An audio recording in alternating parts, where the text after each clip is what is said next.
Welcome to another episode of Seeing Them Live, a podcast featuring memorable concert stories from live music fans. Everyone has a concert story, and hopefully, one day, we'll hear yours. And now, we'll hear from the band Mad Meg.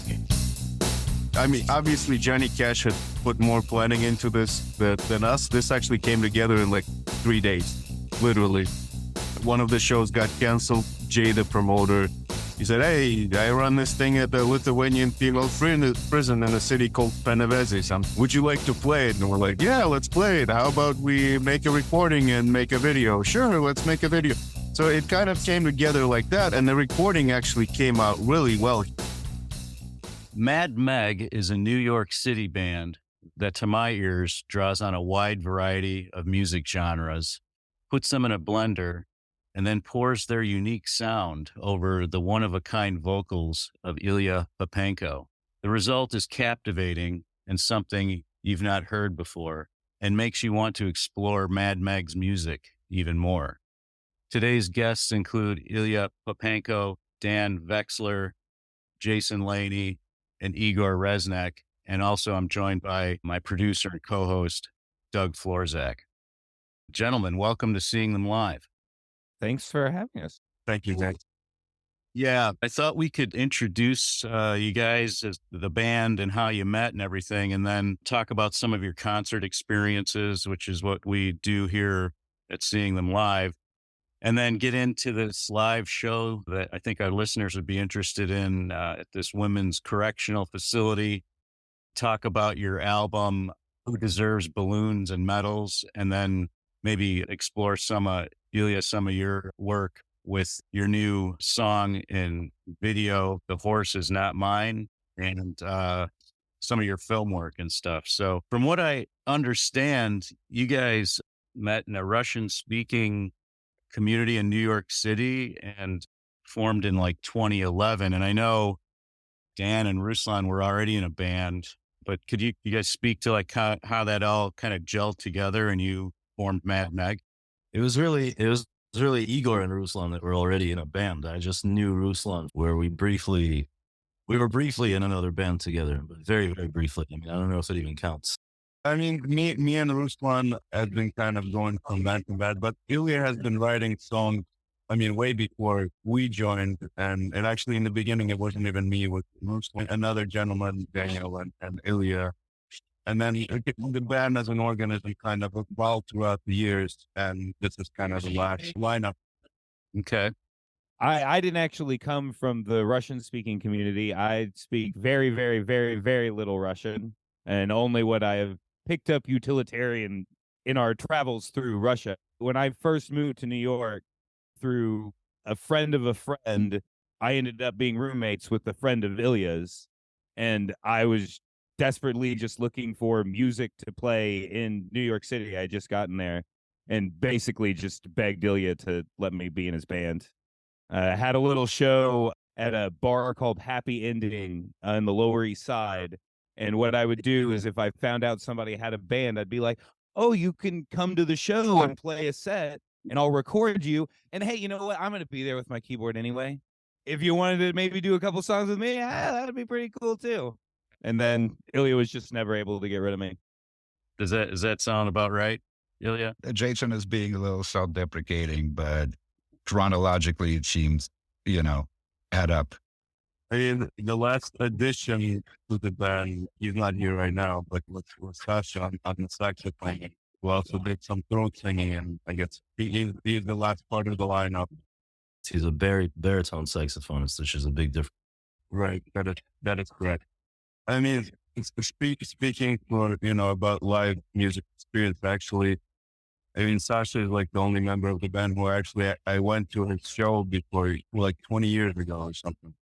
I saw him perform live with his old band, and 20 years later, he ended up playing in the band. All these timelines are really making us sound old. I had no idea that we started in 2011. That was 13 years ago, guys. That's crazy.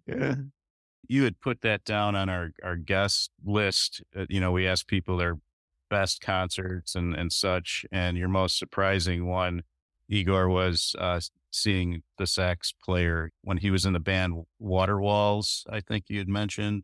Yeah. That was, I guess, one of your most kind of surprising musical experiences. Jason, I was going to ask you, you also filled out the form and said that you have a backstage pass collection. And I was just kind of curious what bands you've been backstage to and if there were any stories there. It's the backstage passes from like shows that we played. Like anytime that we played like a particularly cool venue like Gramercy Theater or some of the big clubs that we played in Russia or the 930 Club and stuff like that. I just anything that they give me that has documentation, I keep it as a reminder that, oh yeah, I did do some cool things in my youth.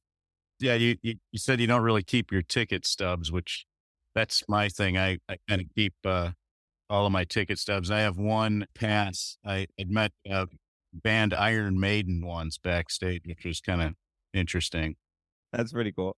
What was interesting is your Rolling Stones story was similar to mine. You couldn't go because this was in 1997. You had the flu and your parents wouldn't let you go, right? Yeah. Yeah, and I had a similar experience, but I have a happier ending to the story. In 81, over about a week's time, I was in high school and I'd seen Genesis on their Abacab tour. A few days later, and I was getting sick. And a few days later, I saw Frank Zappa. And by the time I saw Frank Zappa, I had full blown pneumonia, and I'd then gone to the doctor. And my buddy had won Rolling Stones tickets off the radio station here in Chicago. And I was supposed to go with him, but I was deathly ill, and I didn't think my parents were going to let me go. So my mom said, against my better judgment, I'm going to let you see these guys because who knows when they'll ever be back again. And of course, 43 years later, they're playing Chicago here over the summer. So I got to see the Stones, and I thought, yeah, that was kind of an interesting story that you weren't able to go. Yeah, I ended up seeing them 10 years later in 2007. And now that was also a million years ago. What was Zappa doing in 81? I'm not even sure what he was doing then. Yeah, I looked into that. He had this album called Crush All Boxes, which he didn't release. He had recorded it and then he didn't release it, from what I understand. And then it became available. Yeah, that's about all I know. Was he with Adrian Belew? I'm not sure. That's a good question. I forgot to mention, I also had another kind of accidental concert attendance when I saw King Crimson in 96 Okay. with their most amazing lineup, with Adrian Belew and Tony Levin and the two drummers, whatever their names are. That was also amazing. They played Red and all those kinds of things. Yeah, I saw Adrian Belew at a small club down in Champaign, Urbana, downstate Illinois. I was going to school down there. Yeah, and he was fantastic.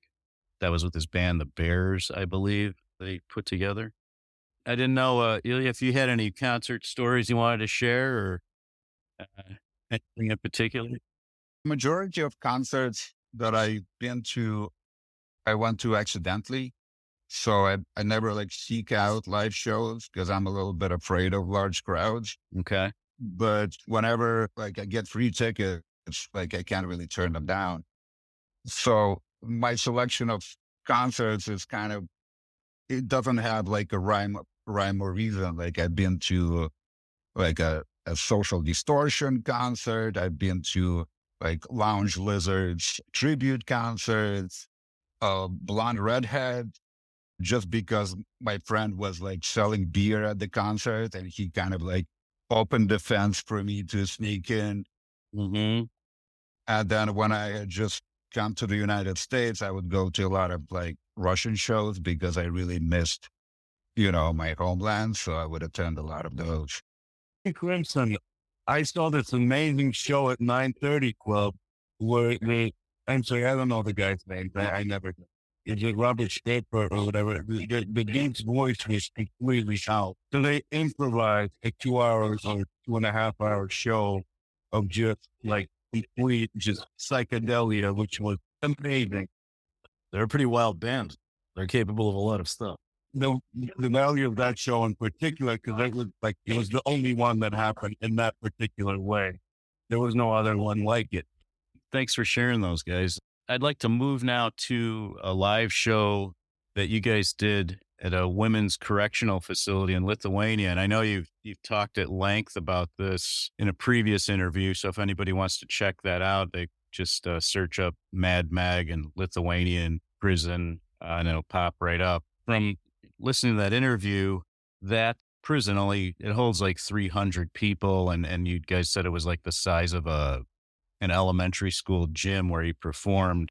Yeah, I wanted to talk about that a little bit, that experience, but in particular, the recording I thought was fantastic. Ilya, your voice, you could just feel the energy and the band.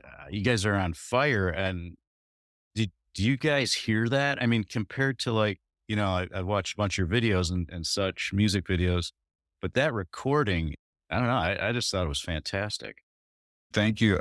I mean, we wouldn't have released those tracks if we didn't feel they were, good. But definitely the vibe was a little different than our regular shows. So I definitely felt differently at that particular one. Yeah, because you guys, from what I was reading, you rehearse or come up with a song and then play it out live. And then, depending on the reception or you guys tweak it, it gets put onto an album later. For anybody listening, I think you got to check out this recording. I was kind of reminded of when Johnny Cash, did the live recording at Folsom Prison. I wonder if any of you, maybe after the fact, thought about the parallels there, because that was another great live recording at a prison. Yeah, of course. When the guy that we work with that books us in Lithuania, told us that this was an option, of course, immediately we were like, it's just like Johnny Cash. We got to do it. Of course we're going to do it. There's no version of the world where if this is a thing we can do, that it is a thing that, we wouldn't do. And then what was the name of that guy that recorded for us? Because he was great. And we just found him in a random rehearsal studio, right? Augustine, maybe? That's Augustine. So the story is that we kind of, it's one of Jay's friends. And then he kind of came to record the sound, and there was another dude that came to record the video. Jay is the promoter, put on the whole thing. Yeah.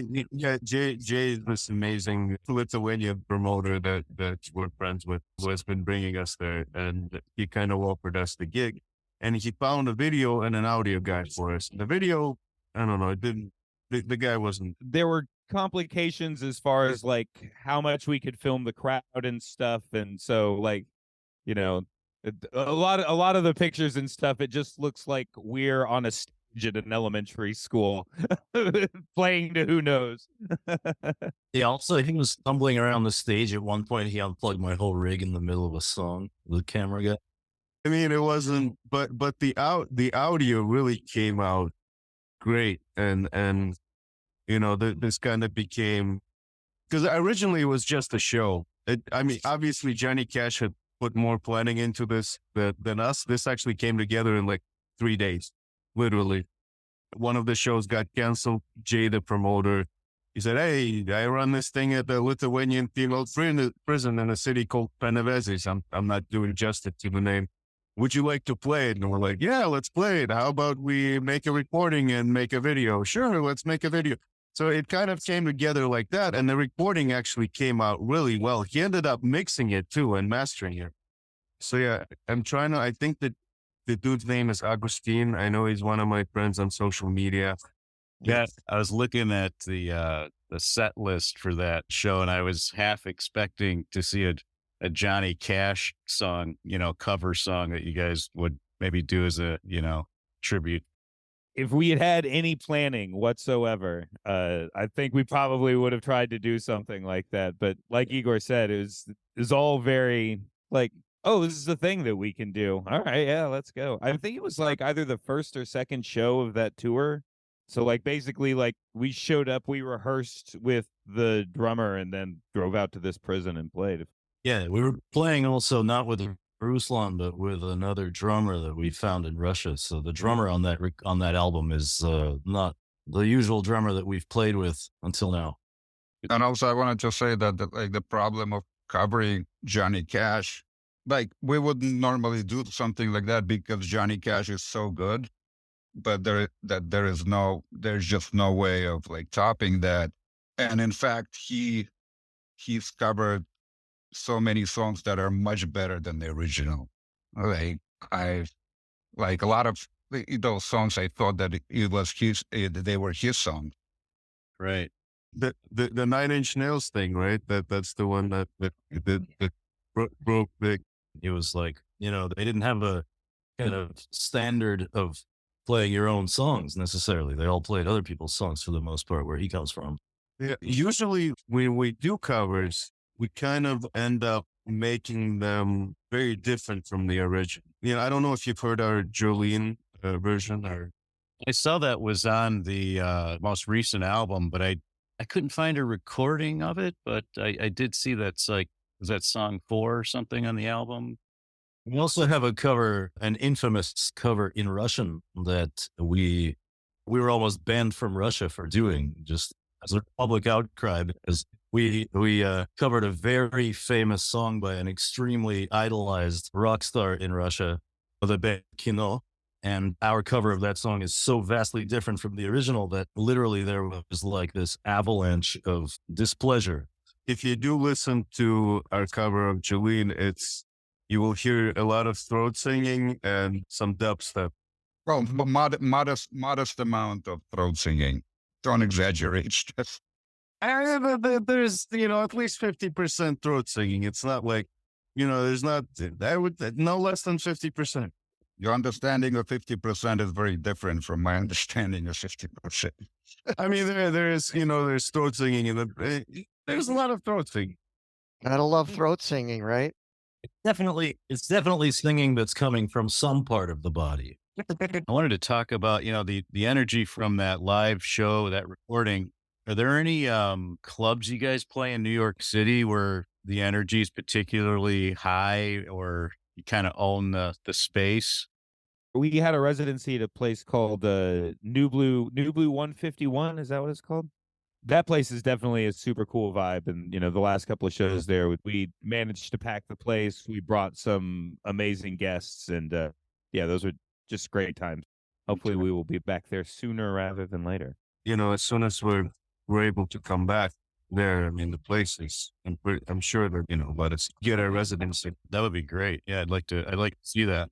What I read from your album, Who Deserves Balloons and Medals, which was released towards the end of 2022, that was the album of the week in Mexico and Germany. But that album had a lot of video attached to each of the songs. I was reading an article, which I thought was kind of cool. You did a progression through the album, and most of the songs had video with them. I particularly liked the animation in that song Waiters, and it's also the same woman, Katya. Yeah.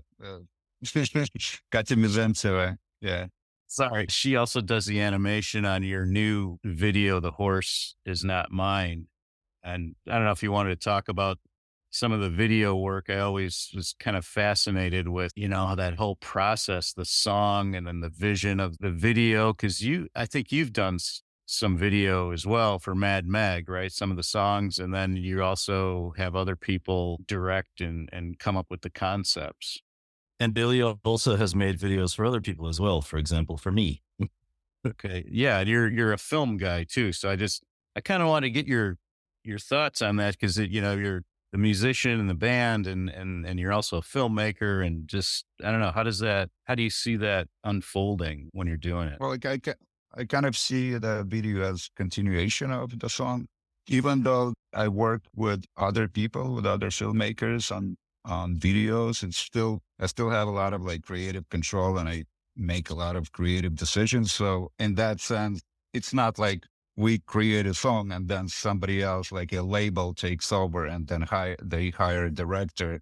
Like here, it's all like vertically integrated, and it's kind of like video just opens another dimension for a song. And as far as Who Deserves Balloons and Medals, we had 3 video made. One of them was directed by my friend Mikola Metin. The other one is the animation, which I did not have anything to do with. As far as I kind of talked to this friend of mine, Katya, about potentially doing a video for Mad Meg. And then I had forgotten about that conversation until she just sent me like the entire video completely like completed. And I was like blown away by what she did. And then the third one, I directed myself and kind of shot myself. For the record, if there are any labels listening and they do want to take any of our songs and just turn them into videos or whatever, we're fine with that too. That's totally fine. The animation in particular was really impressive, very interesting. I mean, it really is an amazing boon to have a lead singer, songwriter who is also such an amazing visual artist who, because I can say for my part, all I've ever done for any of these videos is show up and, have them do whatever they told me to do on film.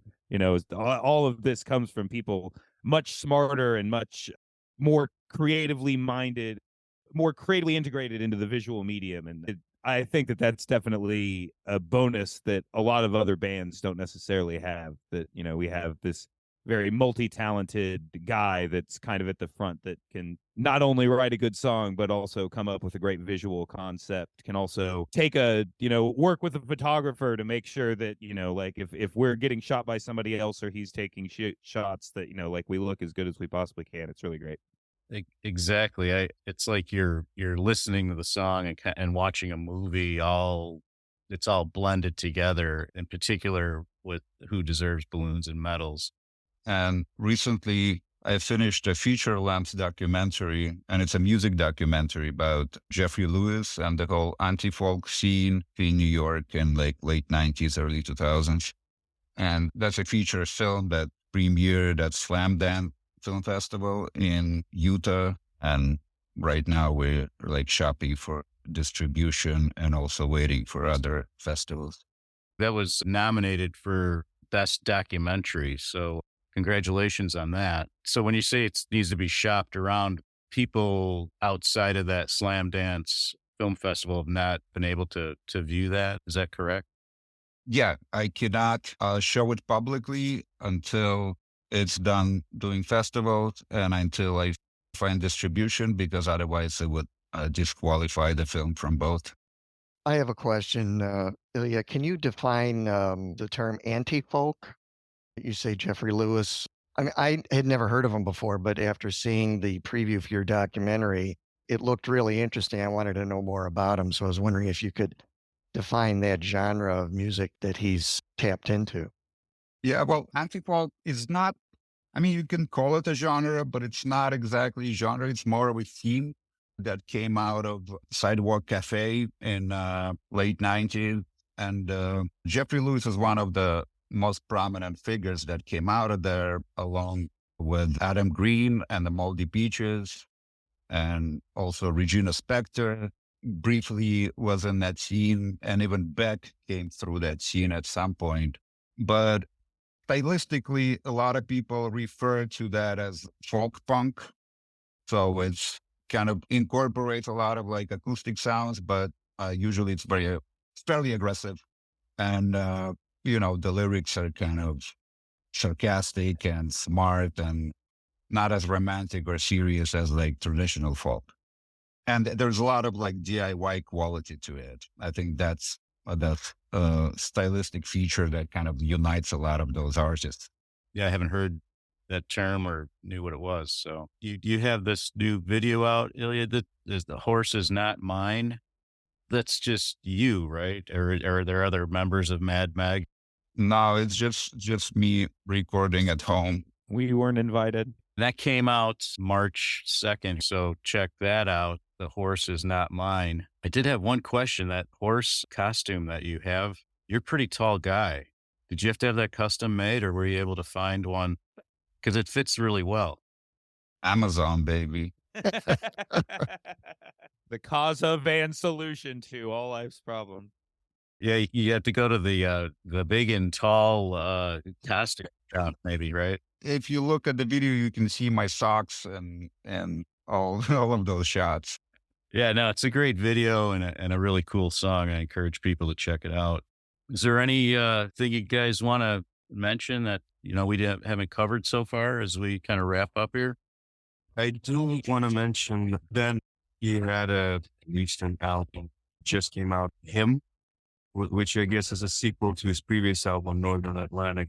Kind of a cool semi-acoustic album. I especially listen for the song about potatoes. You do a lot with a potato, there's a lot of variations. There's a lot. I mean, you can put salt on it, pepper, and sour cream. Double baked, mashed.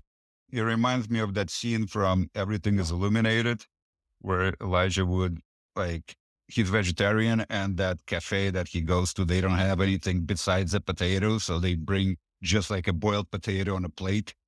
That's funny. I just finished reading Geezer Butler's book. He's the bass player from Black Sabbath. It's called Into the Void. And he was a vegetarian early on. And sometimes when they were touring for weeks on end, all as he could find were potatoes to eat. It's a common thing, I guess. Yeah, once you get outside of New York or like a big city, it's like your healthy food habits are out of the window immediately. I will never forget that Mr. Potato place. We were on tour in Russia, just finished a gig at the train station, getting ready to go to the next town that we're performing at. And so we're all starving. And the place that we find that is open is called Mr. Potato. And just the selection of unidentifiable slimes that they were like, yes, put this on your potato. It's delicious. Fortunately, I found a Kentucky Fried Chicken upstairs, like a real American. Nice. I think it's like a franchise. There are two French fries. There's like Mr. Potatoes and like the Little Potato. They're competing franchise. I guess there's more of them now. There's so much demand. Mr. Potato could not satisfy. You don't want to get in on a potato war, right? I mean, that's a tough market, I'm sure. Guys, as we wrap up, I was just going to ask, where can people find you, or the best spot to kind of listen to your music, see these videos and such? What would you recommend? Well, I mean, we're on everything, on Spotify, iTunes, and the band is called Mad Meg, obviously, and my solo stuff is Ilya Popenko. And all of both my stuff and Mad Meg stuff is all on YouTube, on Mad Meg's account. And we're on the Instagrams, on the Facebookies, on all of those things. Listening to you guys and your music, I really think there's something there, and that more people should check you guys out, especially the saxophone introduction and you guys singing back up to Ilya on some of these songs is really adds a whole nother dimension to it. I really do feel, again, that you guys are onto something, and people need to check you guys out. Well, thank you so much. The pandemic was a setback for a lot of people, but our last album was, I think, the best work that we've done so far, and I think you're gonna see some stuff from Mad Meg in the next year or two. Yeah, we'll look forward to it. Well, guys, thanks again for taking the time to be on Seeing Them Live. I really appreciate it. Thank you. This was a lot of fun. It's very cool when we get together and just shoot the shit about this sort of stuff. Thank you very much for having us. That's a wrap for our show. I want to thank today's guests for sharing their concert stories with us. Make sure to check out our show notes at seeingthemlive.com for links to websites, photos, and other artifacts mentioned in the show. I also want to thank my producer, Doug Florzak. The theme music for the show was composed by Doug and is featured on his album, Flagstone. If you have a concert story you'd like to share on our podcast, please visit our website and click on Become a Guest in the main menu. Then fill out the form and click the Submit button. If you seem like a good fit for the show, we'll contact you via email.